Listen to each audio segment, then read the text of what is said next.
Hey, this is Sky. Welcome to my YouTube channel. Go check out my website at skyazrael.com for life coaching and mentoring. Let's just philosophize today. I don't really have any notes in front of me on a topic. I just want to talk about a concept. The concept of life, of being alive.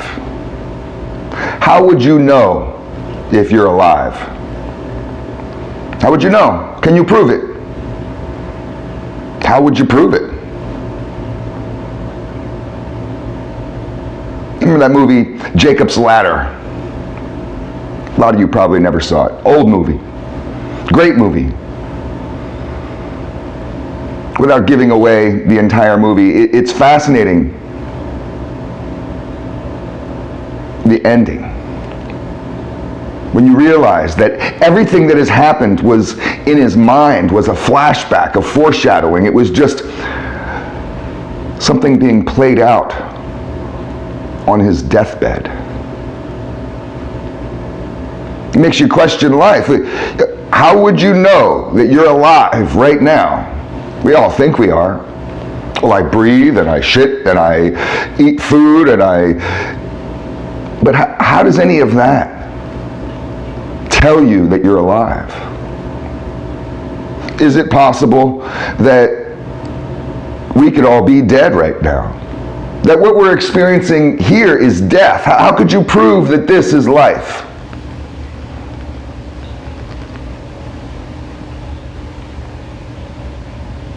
Nobody knows what death is. If you don't know what death is, how do you know what life is? Don't you need the opposite in order to understand what it is? How would you know what cold is? How would you define cold? How would you even know what it is if you've never experienced hot? If you've never experienced anything but cold,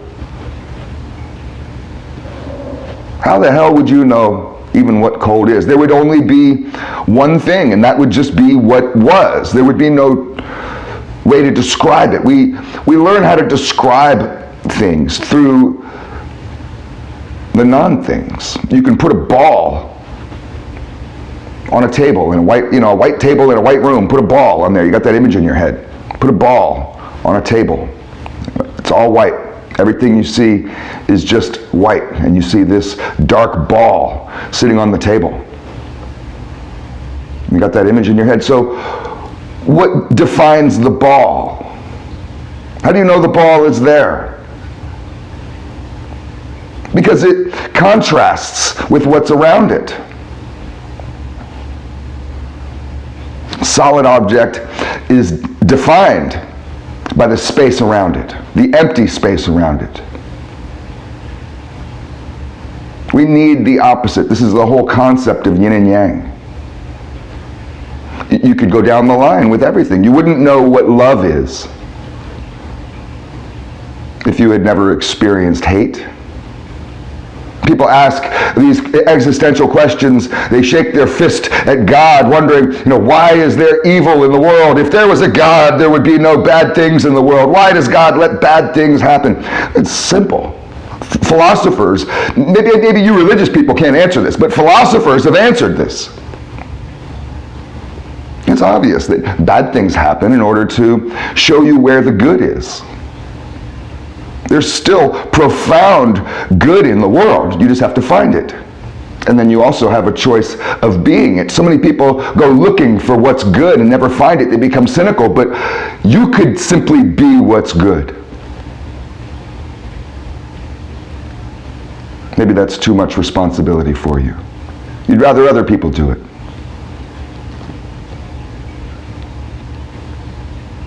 It's interesting how we define ourselves.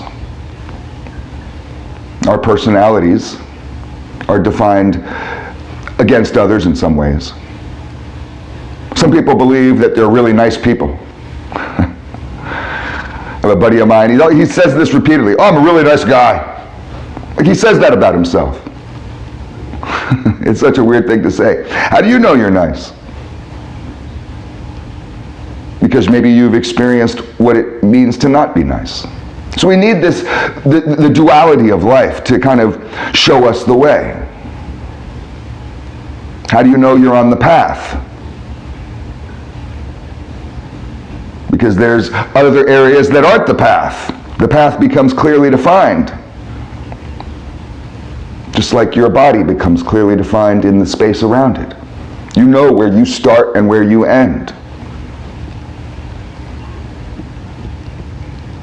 With all this, it gets a little wishy-washy when we're talking about beliefs.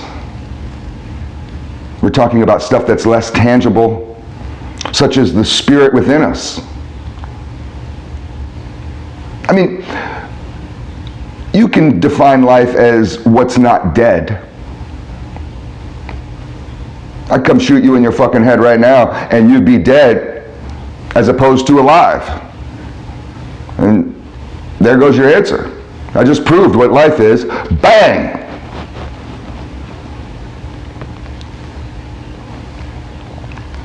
I've watched people die. It's an interesting experience. It's traumatic.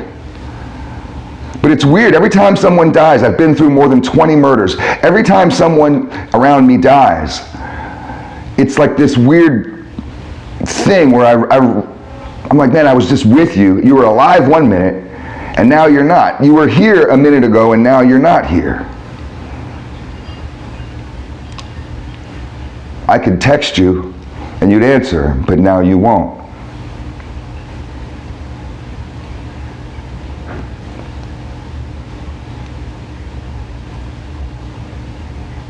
But it is entirely possible, I guess, that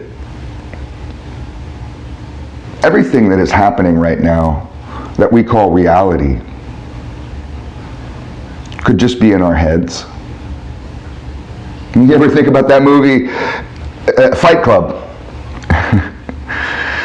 Where dude, Brad Pitt is just a figment of Ed Norton's imagination, right? It's just an aspect of him. The whole time he thinks this guy's real. The whole movie you think this guy's real. It turns out he's not real.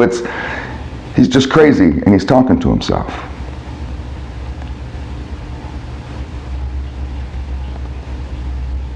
How do you know that you're real? How do you know that you're not Brad Pitt in the Fight Club? That fucking movie. My brother used to tell me, because we'd sit around drinking and getting fucked up all the time. That was what we did. And after that movie came out, he used to tell me that I didn't exist, that I was Brad Pitt, that he existed, but that I didn't. I'd get all fucked up. He's like, shut up! You're messing with my mind, man. I know I exist. But how do you know you exist without killing yourself, without proving it? And is killing yourself proving that you're alive? Video game characters die, they're not alive.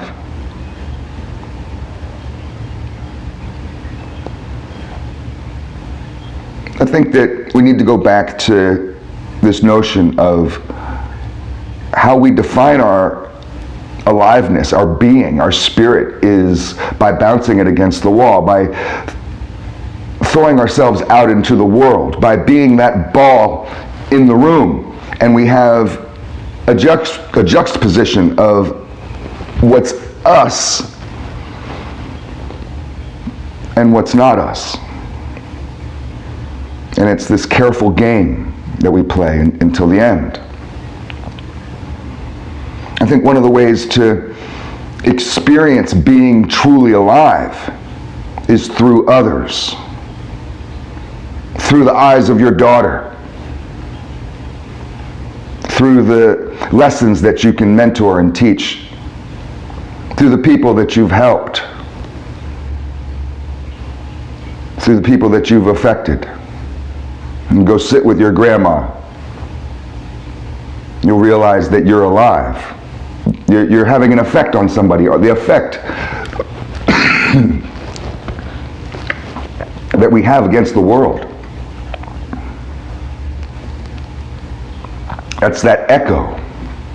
You throw a ball against the wall, it'll have a little noise. You ever go play racquetball? That ball echoes. That echo. That's the universe telling you that you exist. It's all food for thought.